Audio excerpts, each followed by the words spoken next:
arsenal, took a half-dozen prisoners, then barricaded themselves in the arsenal engine house.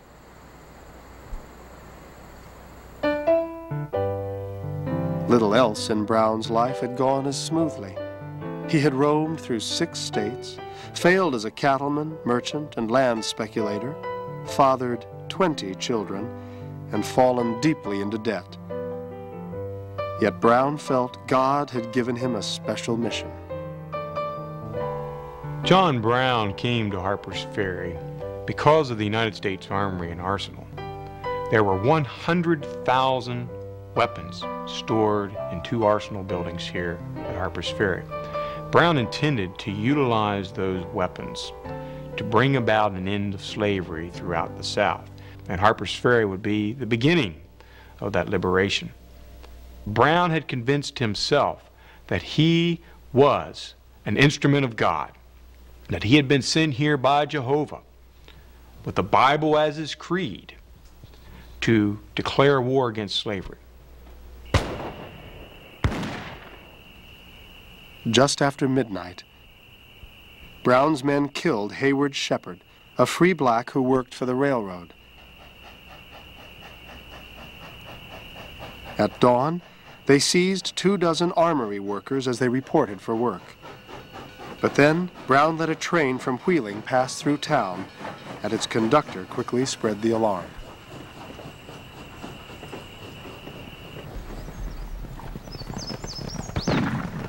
Units of the Virginia militia arrived that afternoon and killed Dangerfield Newby, an ex-slave.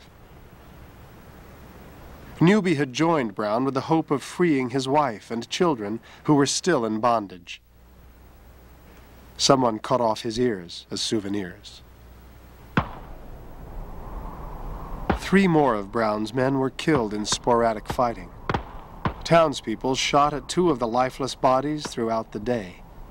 The 3rd was partially eaten by a hog. That night, 90 United States Marines arrived from Washington. They were led by Robert E. Lee, a 52-year-old Army colonel. At dawn the next day, Lee demanded that Brown surrender. When he refused, Marines battered a hole in the engine house door. And the first man through was a Marine, Lieutenant Israel Green. He struck Brown and pushed him down, but the sword did not penetrate. Brown was wearing a buckle, and the sword had struck that buckle with such force that instead of penetrating, it almost broken it in half. And this is where history becomes a matter of a quarter of an inch. A quarter of an inch high or low, or a quarter of an inch to the right or to the left, away from that buckle. That sword would have penetrated Brown, and he would have died on that very cold brick floor.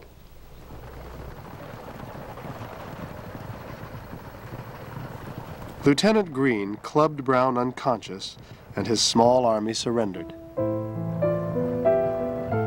As Brown was carried out of the engine house, a hushed silence fell on the crowd that had gathered.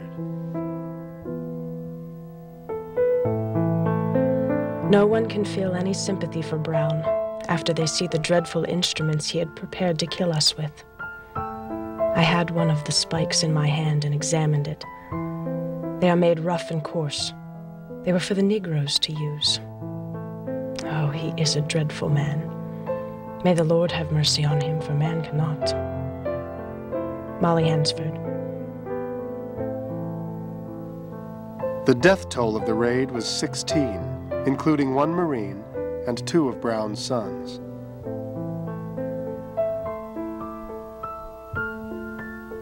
In the Jefferson County Courthouse in Charlestown, Brown and his 4 surviving followers were put on trial for murder, treason against Virginia, and inciting slaves to riot.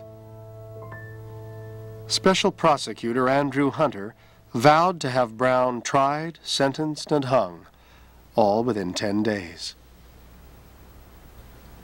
3 days later, Brown was found guilty on all counts and sentenced to death.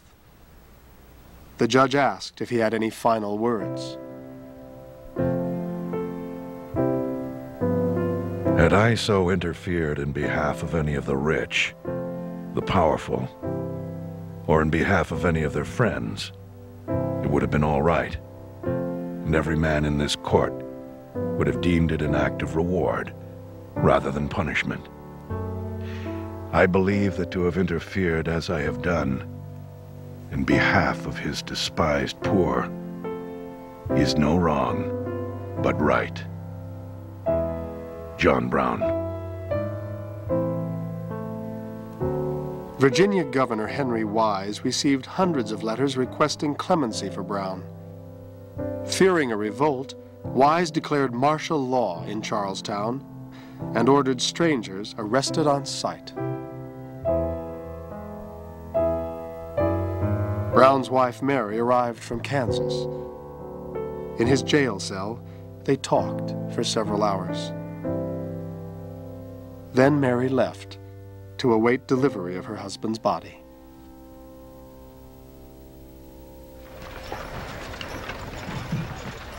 On December 2nd, reporters from across the country, including David Hunter Strawther, joined 1,500 soldiers around a gallows outside Charlestown. Cadets from the Virginia Military Institute were issued new muskets from the Harper's Ferry arsenal and told to prepare for any emergency. Their commander was Major Thomas J. Jackson, a pious, eccentric West Point graduate from Western Virginia. I was much impressed with the thought that before me stood a man in the full vigor of health who must in a few moments enter eternity. I sent up the petition that he might be saved. I hope that he was prepared to die, but I am doubtful. Thomas Jackson. At 11:30 a.m., a sheriff cut the trapdoor rope with a hatchet, and John Brown fell to his death.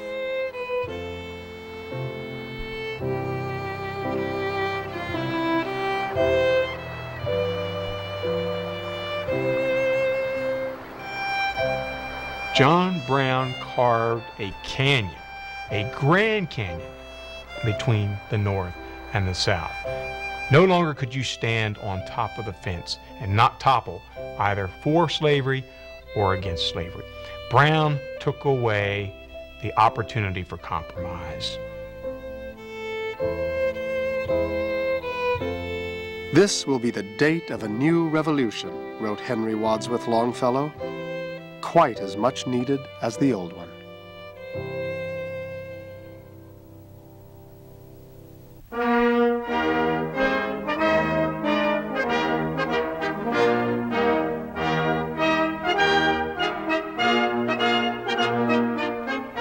In November of 1860, an Illinois congressman was elected the 16th President of the United States.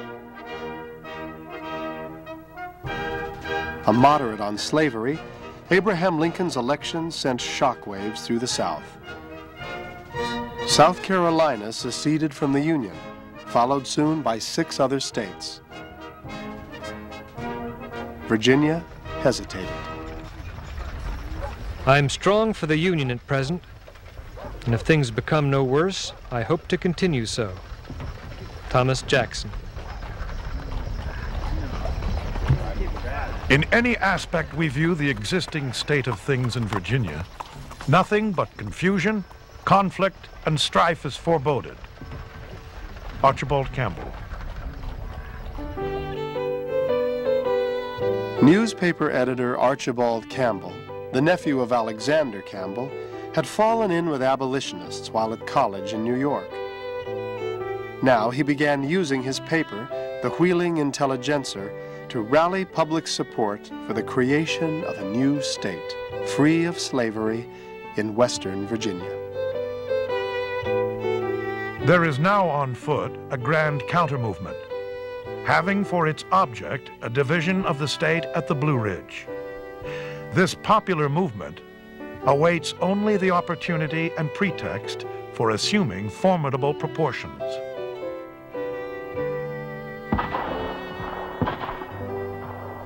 Then, on April 12, 1861, Confederate guns fired on Fort Sumter.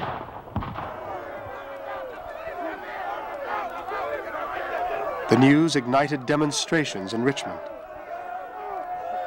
An exuberant crowd tore down the Stars and Stripes from atop the Capitol.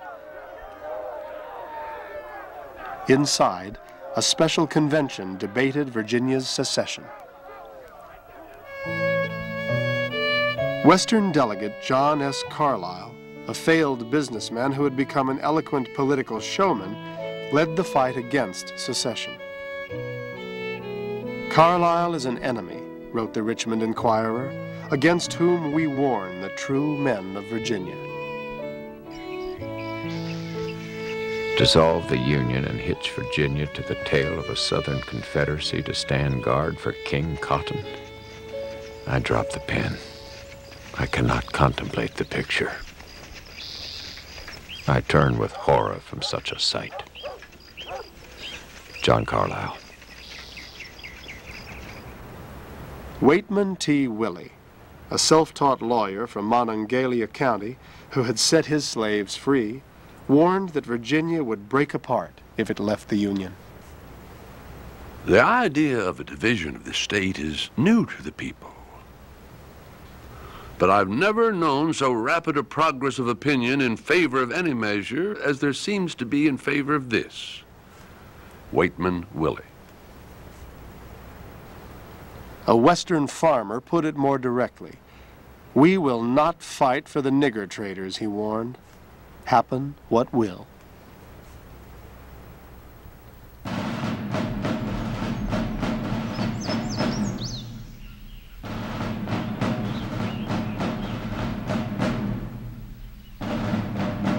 On April 15th, Lincoln issued a call for troops.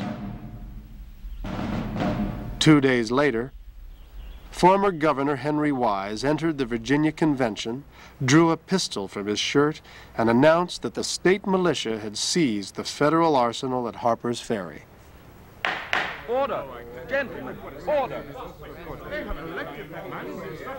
That evening, the convention passed an ordinance of secession removing Virginia from the Union.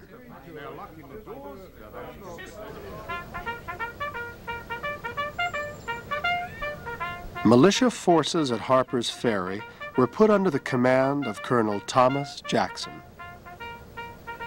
who had not hesitated in siding with his native Virginia.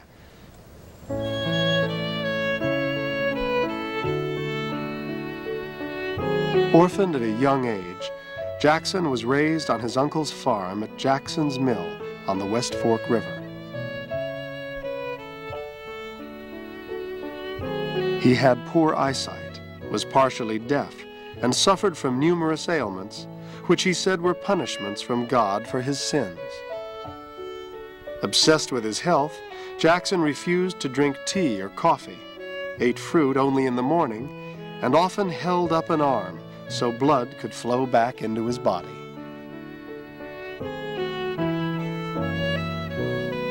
People who are anxious to bring on war don't know what they are bargaining for. They don't see all the horrors that must accompany such an event. Thomas Jackson.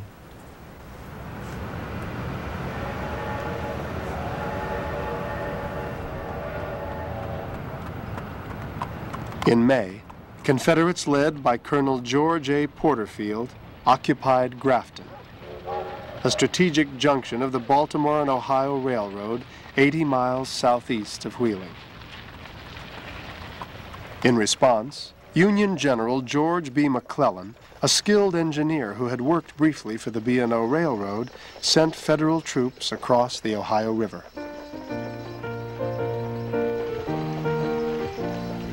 To the Union men of Western Virginia, now that we are in your midst, I call upon you to fly to arms and sever the connection that binds you to traitors. Proclaim to the world that faith and loyalty so long boasted by the Old Dominion is still preserved in Western Virginia. George McClellan. McClellan ordered General Benjamin Kelly, who had been selling hardware only a month earlier, to retake Grafton. Outnumbered, Porterfield withdrew south to Philippi and encamped beside the Buchanan River. Kelly advanced, and at dawn on June 3rd, Union cannon opened fire.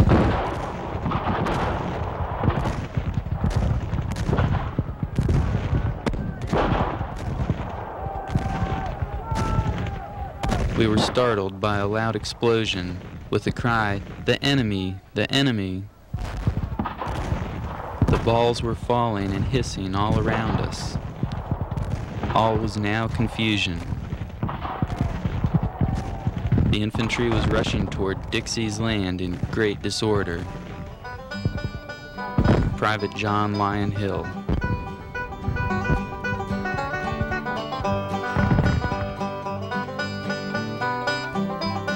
The first land battle of the Civil War was over in a few minutes.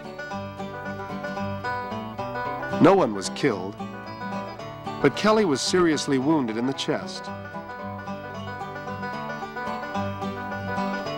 Federal troops pursued the fleeing Confederates in what became known as the Philippi Races.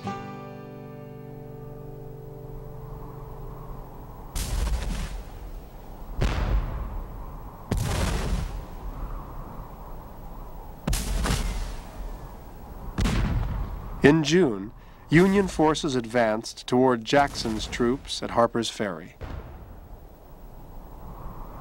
Jackson, now sporting a full beard, dismantled the Federal Armory, sent its machinery to Richmond, and set the building on fire. Then he withdrew. On his way out of town, Jackson blew up the Baltimore and Ohio Railroad Bridge. Jackson certainly was not comfortable with destroying property in Virginia, but Jackson was a warrior. Those were simply the results of war. A war he did not want, a war that many other Virginians did not desire. But now that he had thrown his hat in with the Confederacy, he would execute the edicts of war, and if that war brought death, misery, and destruction, so be it. Only one armory building escaped destruction, the engine house, now called John Brown's Fort.